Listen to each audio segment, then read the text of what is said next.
Okay, so let's see, how many miles do I have on this bike here? Let's see if I can work this clock. It's pretty late. Odometer, I got 1,246 miles on this bike. 1,246 miles on this bike. That's quite a bit of miles for this bike. At about the 15,000 or 15,000, 1,500 to 2,000 mile mark, you're probably gonna want to be putting more grease in these wheel hubs. I haven't done that yet. I haven't bothered to do that. Also around the 2,000 mile mark, you may have to replace the bottom bracket. Just come down here and jiggle it back and forth and see if it makes a lot of noise. It doesn't seem to be coming loose or anything right now, but those would be potential maintenance issues you'd have to deal with this bike. When I bought this bike, it was 160 bucks. I think it's now like 220 or something, somewhere around thereabouts. A few things might have changed, but I think the overall value hasn't really changed. So I guess prices have gone up because the market's gone up. I don't really know. For 160 bucks, I think it's a pretty good buy. I was looking for a bike under $200 when I bought this bike. I was actually looking for more like $150 because I was on a tighter budget than I am now, but I still live on a budget, of course. This bike got me back into cycling. As you can see, I got a mountain bike back there and a bunch of other bikes over here. So I love this bike for the fact that it got me back into cycling. If you're looking for a bike to get you into cycling because you've been out of the game for a while, like me, I hadn't cycled for a decade. This got me back into it as my first quote-unquote road bike. I never had the drop bars before.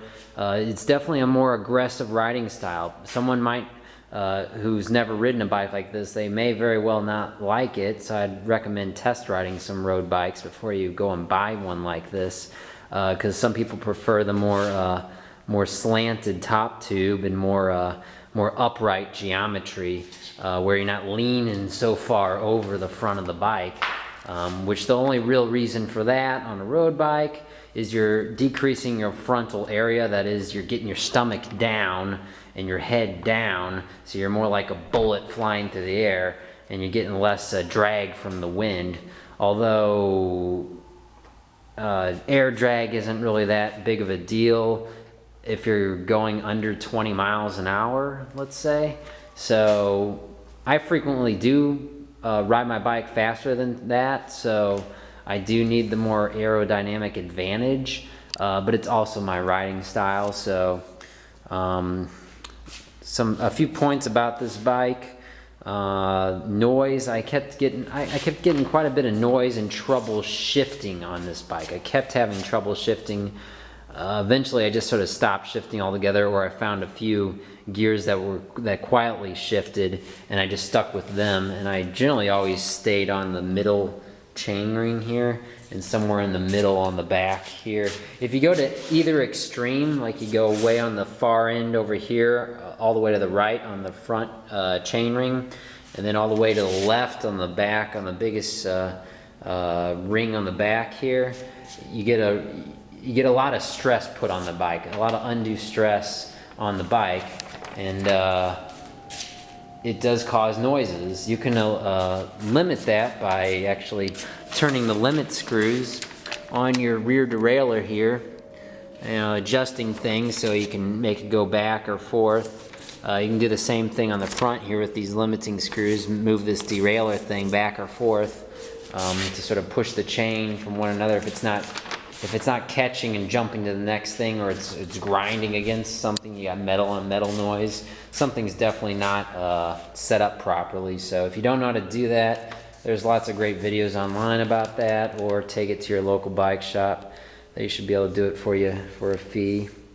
Let's see, when assembling this bicycle, it may come to you, it came to me shipped with the fork here turned reverse. In other words, it was turned 180 degrees the other way just so they could package it. So if you turn your wheel and you find it bumping into your frame, it's because this thing's backwards. So just turn it around and you should be fine. It's not like a massive manufacturer defect.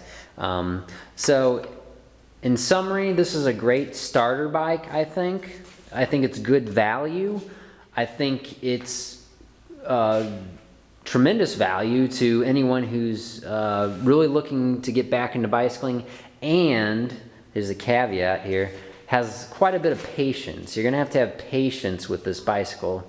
You'll learn a lot. I learned a lot about bicycle maintenance with this bike. However, this bike does use older technology. It's got the cup and cone wheel hubs, this thing between the fork here, the wheel hub.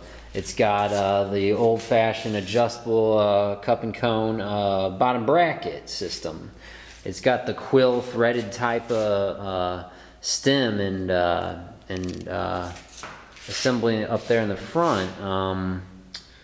What else? It's got the solid axles and the bolts. It's got the Schrader valves. Most bike pumps nowadays. Here's a little side note. Joe Blow. I love the Joe Blow bike pump. It's my favorite bike pump. It's got a gauge on the front. It's quite accurate. Most bike pumps have a Presta and a Schrader valve thingy, to get technical. So I got a nice water bottle cage on there too. So I think that just about does it. Like I said, you know, I would suggest a bike like this if you're getting back into cycling or you're not sure. That's how I was. I wasn't certain. Personal note, I'm a jogger. I jogged for quite a long while. I jogged so much that I started developing stress fractures in my legs, and so I needed to move to something that was a lower impact activity, and that's what got me back into cycling. I still run a lot, but I also cycle a lot. So this is a great starter bike for getting back into cycling. If you're a little more serious about getting back into bicycling, I would actually sort of suggest you step up a couple levels, maybe to the $400, $600, even to $700 range for a bicycle, because you can get a very nice set of wheels in that range. And you pretty much top out, if you're really into cycling, you pretty much top out in terms of quality of a bicycle around the $1,000 to maybe $1,500 US dollar range. But that's way beyond this bike. This bike has been great to me. I love this bike. I've gotten a lot out of it for the money. I've bought bikes that are quite a bit more expensive than this, and I haven't yet really ridden them a whole heck of a lot more than I've actually ridden this bike.